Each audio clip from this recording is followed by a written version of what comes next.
Hello, everybody, and welcome back to Lopes On Movies. My name is Joey, and I'm here today with two people, both live from New York City. We have, as always, Connor. Hey, Joey. And we got Mark. Hello. How you guys doing? It's been a while since we had Mark on the show, I feel like. So yeah, it's been a little bit. It's good to have him Mark back. in a while. You want to know something that I'm wondering, Joey? Sure. Is you always say join live in New York. Yeah. You're saying me or Mark. Yeah. But Yeah. Nothing is ever live, ever. We always record these in advance. And it's live right now. Well, I don't that's how recording works, yes. Yeah, I mean, it's never live. Nothing's ever live. I mean, I feel like this is, splitting hairs. You sometimes you just say things to sound like, like you're saying things. You know what I mean? You sound more serious when you say live. Yeah, right. It's like I'm doing a bit. What else are you gonna say? Like, I guess from New York. That's not as cool. Recorded in advance from New York. No.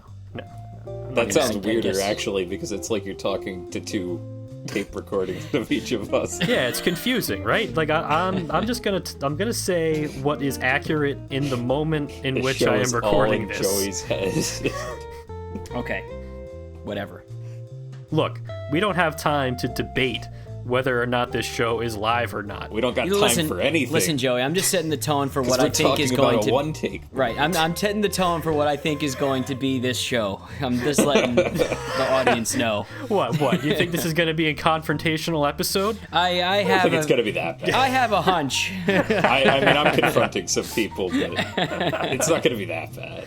No, there's nothing in this show has ever been negative. This is a very positive movie show where we talk about movies and how much we love movies and how there's nothing bad in the movie world because all movies are great.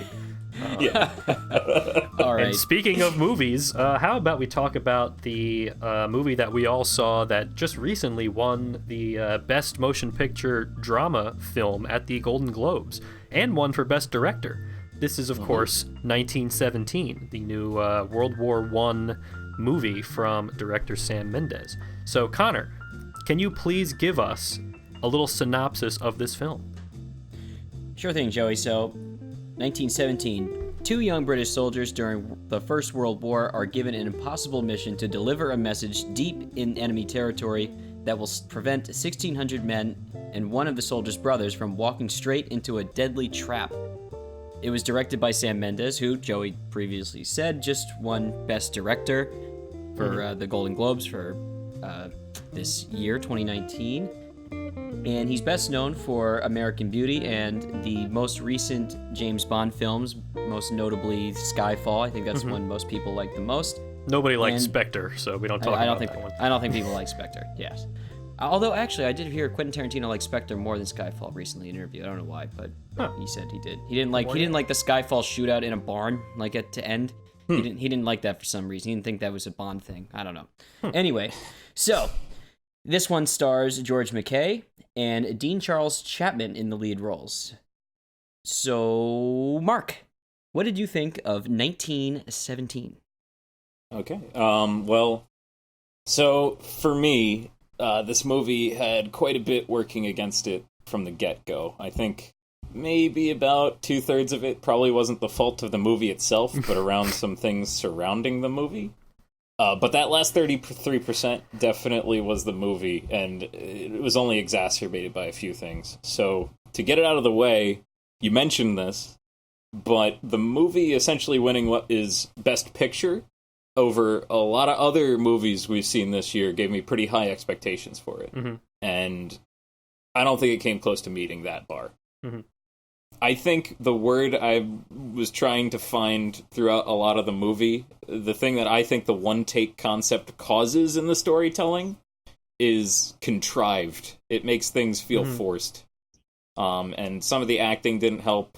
A lot of the story beats didn't help.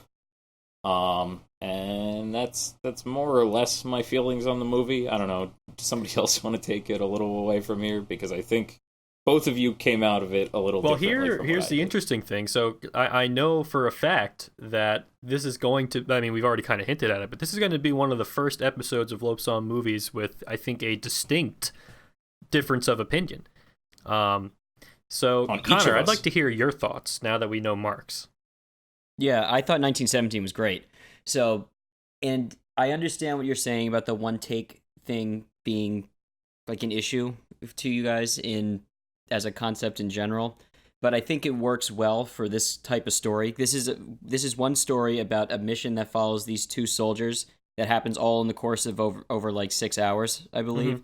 So it's one continuous thing that would follow them, and it's not like it works well for what this is. It's one following them in one path.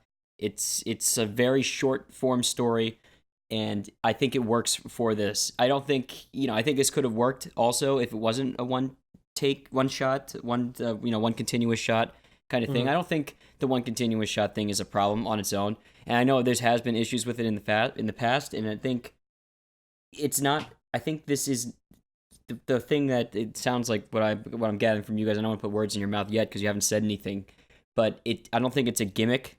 I don't think this is like a gimmick type of thing like that.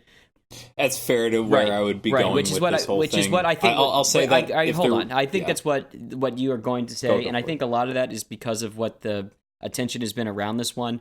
All you're hearing about Roger Deakins did this one. Everything that they're talking about this is about the fact that it was done to look like it was done in one continuous shot, and I think that that's kind of a disservice to the film.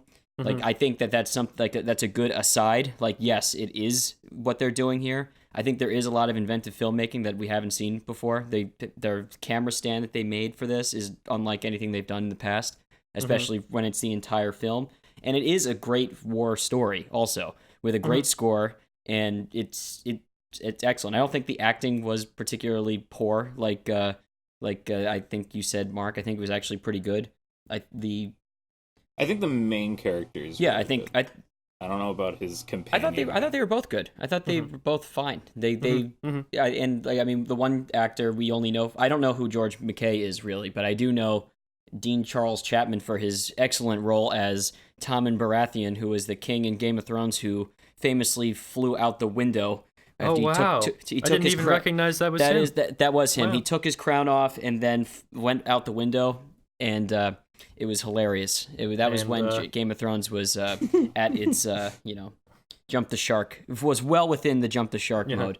So, but yeah, overall, 1917 I really liked. I think it's a great war movie. Also, I think I had a little bit of recency bias right after I came out of it. I thought it was better than Dunkirk in terms of just war movies that I've really enjoyed. I think I would say that Dunkirk is still better than this one. I don't know why I would compare it to that, just because I think the main reason is just because it's just a recency thing of like both are war movies. But so I liked it, but I want to hear.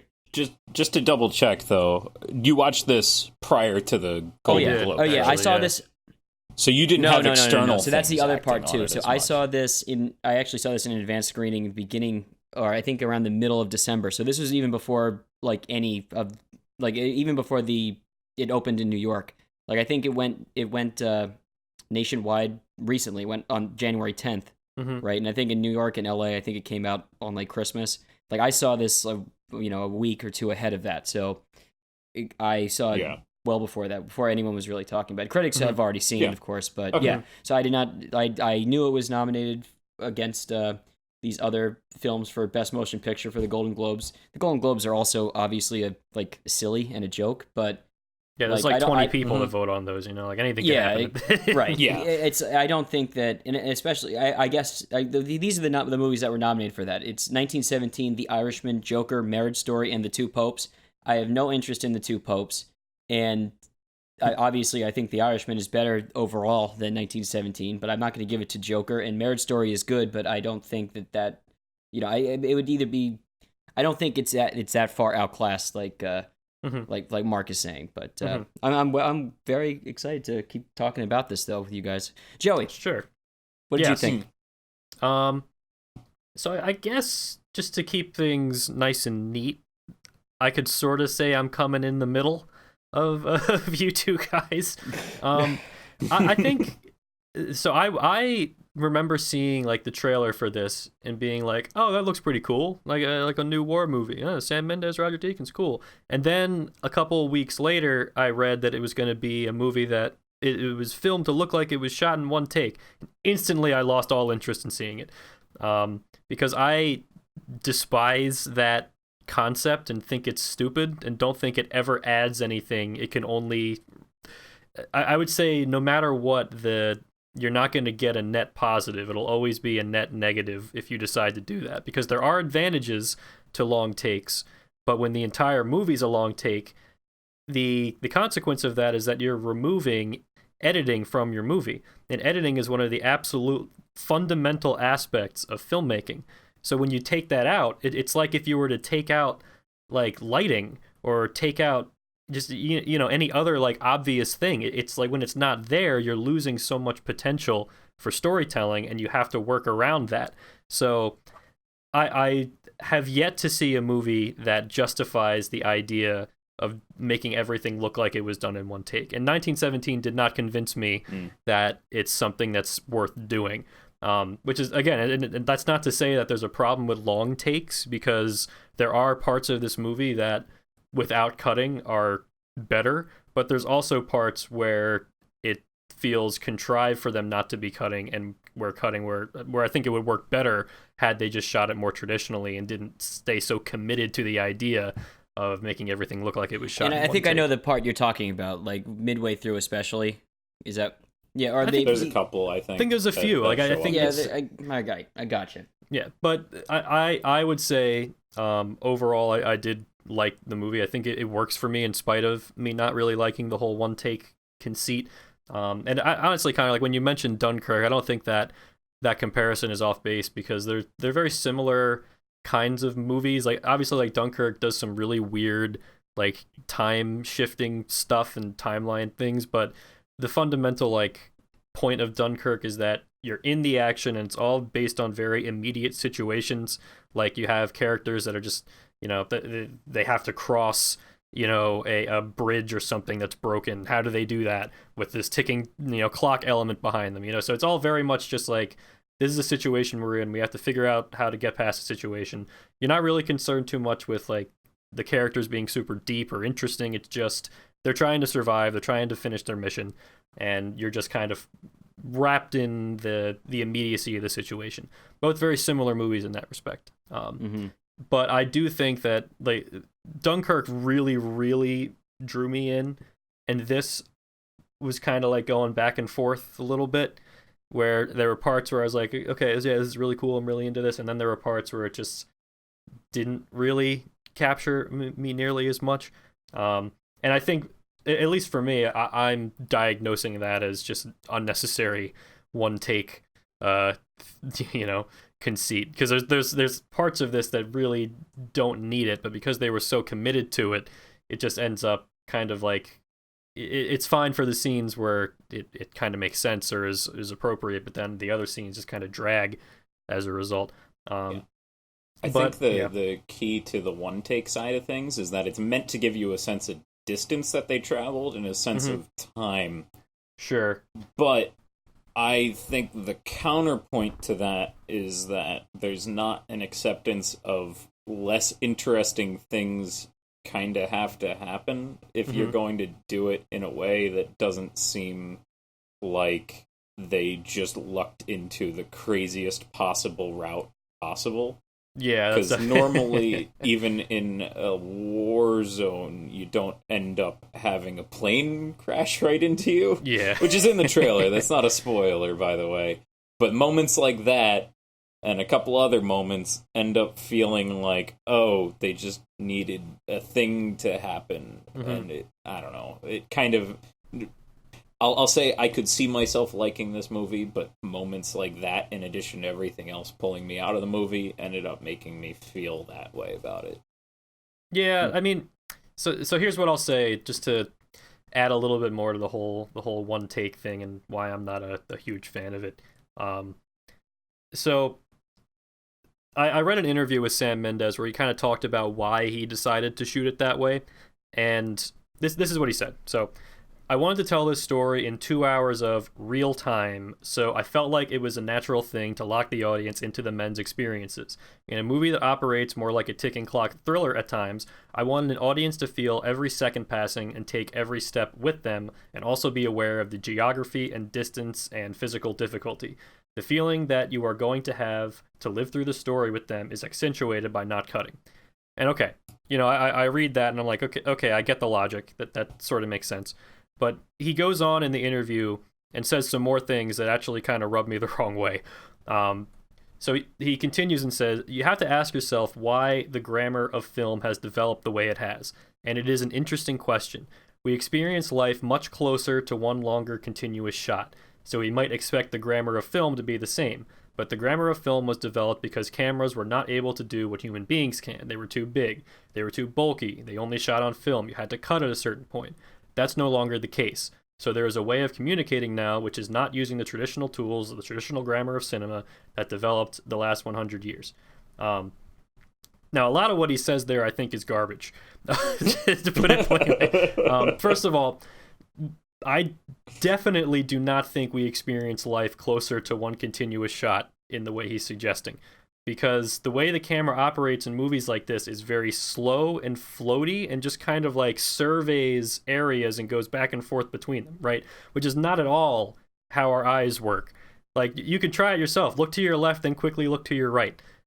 You won't see everything in between because you switch almost instantaneously from one view to the other, and your eyes actually temporarily go blind for a few milliseconds when they're in motion. It out, actually. Right? Yeah. Literal editing. Yeah, oh, yeah. So, because otherwise we get sick and dizzy every time we move our eyes. In effect, your eyes are actually cutting every time you move them, which is probably why when we see cuts in movies, it doesn't seem like super jarring, which is something that like people I wonder about, because that's kind of interesting, right? Because, in real life, technically there's no cutting, but at the same time, there kind of is, based on how your eyes work. So when we see cuts in movies, it feels totally natural, totally works. So I don't agree with that notion at all. I think cutting actually looks more similar to how we view the world. Second, he says that the grammar of film evolved the way it did because cameras were bulky and cutting was a necessity. Now, this is true. And on the point of the movement thing, I actually felt a little bit nauseous a couple of times when it had those awkward sweeping shots in this movie. So, yeah, it is less natural. Sure. So the second thing, he says that the grammar of film evolved the way it did because cameras were bulky and cutting was a necessity. Now, this is entirely true, but it's very misleading because it implies that people always wanted to shoot things in one take, but couldn't because of limitations, which is almost 100% definitely not true, because if you shoot in one take, you're removing editing, which is one of the absolute most fundamental core elements of storytelling with moving images. So the best way I can explain that is by quoting Roger Ebert's review of Alfred Hitchcock's movie Rope, which was one of the first experiments with shooting a movie in one take, which Hitchcock himself called an experiment that didn't work out. So he explains how the idea that cutting he explains that cutting does not interrupt the idea of a movie taking place within one continuous span of time, which is what Mendez said is one of the reasons why he went with the one take concept. So this is what Ebert says. Although when a director cuts from one shot to another, it can seem as if time has passed, that is not necessarily the case. Many films that deal with uninterrupted spans of time use lots of cuts. For example, My Dinner with Andre, which despite constant cutting, never seems to miss a single bite of food or morsel of conversation. And this is something that I think we're all generally understanding of, right? Because most movies, even though time skips can take place within cuts, in a single scene that's not happening, right? Our brains are totally used to the idea of continuity and understanding that everything is taking place within one time span if it cuts. It's totally fine. And then he explains further what happens when you remove editing from the equation of a movie's grammar. And this is what he says. In an ordinary movie, closer shots indicate more intensity, longer shots are more objective. Camera movement helps establish mood. Close-ups punch home dramatic moments. Cutaways or reaction shots make it clear who is reacting and when. Although Hitchcock tried to choreograph his 10-minute takes so that the camera would be where drama demanded it, there are moments when it seems to be in the wrong place at the wrong time.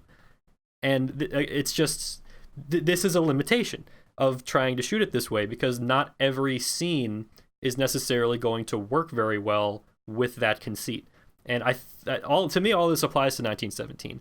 Like, there was very little gain from deciding to shoot the entire movie that way, other than Roger Deakins gets a lot of bragging rights for pulling it off, and he does pull it off. Like, I mean, I'll say, like, whenever I watch one of these one take movies, I'm super distracted by the fact that I know it's a one take movie, so I'm always looking for the hidden edits where they try to, like, trick you into thinking it was one take, but there's actually an edit there, you know. And there's a lot of moments like that in this where you can kind of tell, okay, they could cut there, or they definitely cut there. A couple of really obvious ones. There's a couple of super obvious ones.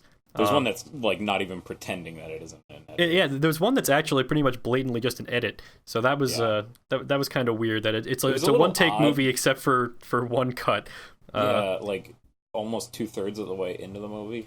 So I know you guys have your arguments against the one take continuous shot style, but I think for this one it worked extremely well, because if the entire plot follows these two soldiers on their one mission, getting their experiences, and it ends up feeling like real time for us in the audience. So I think this is pulled off just because of the mastery of, you know, Roger Deakins. The entirely new camera rig was designed for this film. The lighting was incredible, especially that scene at night in the town that was recently decimated. It's in the trailer. Deakins won his Oscar finally for Blade Runner 2049, a movie that I didn't really like that much, Joey. I don't think you really liked it that much either, but I think that one was kind of like a finally here. This is a good opportunity for us to give this one to you, but I think you'll definitely be nominated again for this one. Mm-hmm. And there aren't a lot of World War I movies that come to mind, especially ones that capture what the war looked like. You know, the World War II, there's always a bunch that come to mind, like Saving Private Ryan, most recently Dunkirk. 1917 captures World War I incredibly. The primary driver of that is, like, the authenticity of the set design. World War I was mainly fought between trenches on both sides, and then with there being no man's land in the middle.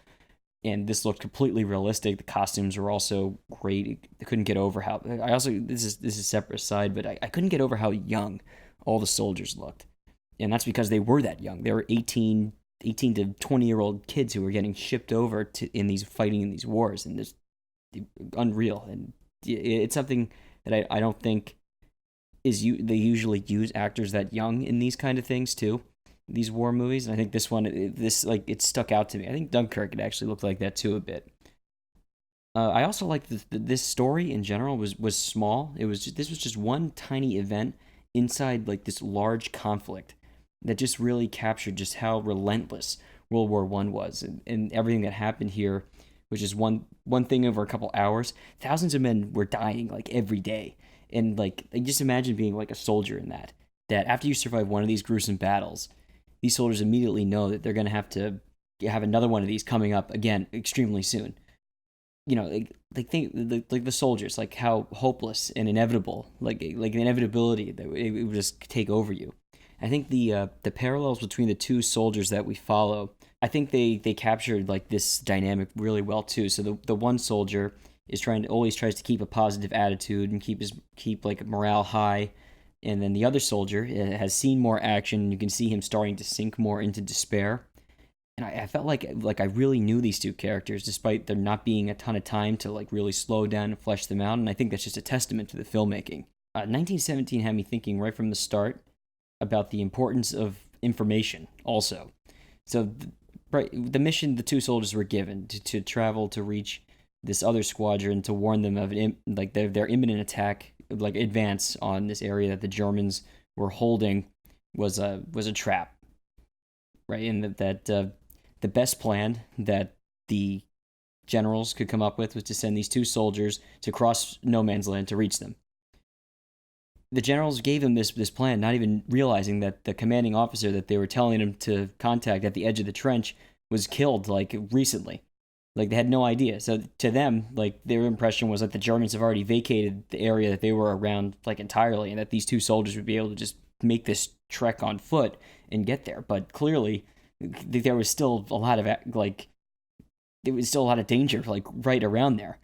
So, like, how good was the intel that these soldiers were delivering after all? You know, who knows? And I think that the the final act of this film, like right when one character delivers it at the end. It just says like, one day command says attack, the next day they fall back. It just feels like a never-ending cycle, which I feel is like the real point of this one. Is just like, how good is information in World War I? Like, information traveled so slowly. Like, it was not the same as like even World War II, which also information was hugely important, but it could travel quicker. So they had these two soldiers who had to deliver this message.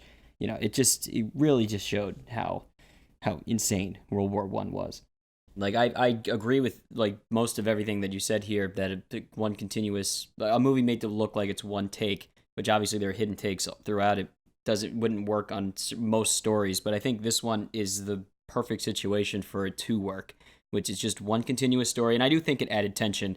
Like I think the other time that one, like the one continuous shot was used, and I thought used effectively, but wasn't used the entire movie, was Birdman. Do you remember those scenes in Birdman that were like one take? I thought the whole thing was supposed to be that was the other one take movie that they was it. Was I felt that one felt like you could see the cuts more to me than this. Yeah, I really don't remember that being one take, honestly. Yeah, I do remember that was how it was advertised, just like this one. Right. I don't even remember. But again, I think the advertising does like a disservice to it. I don't think it's like it's good beyond just that, and it's. I would say it's good in spite of it, but I know, I understand what you're saying, but I think it works well. I think it's very inventive filmmaking. There's certain shots that I just wouldn't. I respect the see. amount of effort it requires to do something like this, but I don't think that the amount of effort that you put into it reaps that many rewards compared to just doing it a more traditional way. Well, here's the thing, everybody listening. You decide. Are you in the one-take camp? Are you in the not one-take camp? There's only one way to find out, and that's going out and seeing 1917, and then, either complaining about it or, saying it's the best movie ever. And here's where I'm supposed to say, for the love of God, do not talk. Yeah, it's just keep your mouth shut while you're watching it. Unless there's something that scares you or, like, you have to laugh you or can something react. like that. That's you can fine. react. Reacting to the movie is good. Just, Don't ask the person next to you what's happening because you weren't paying attention.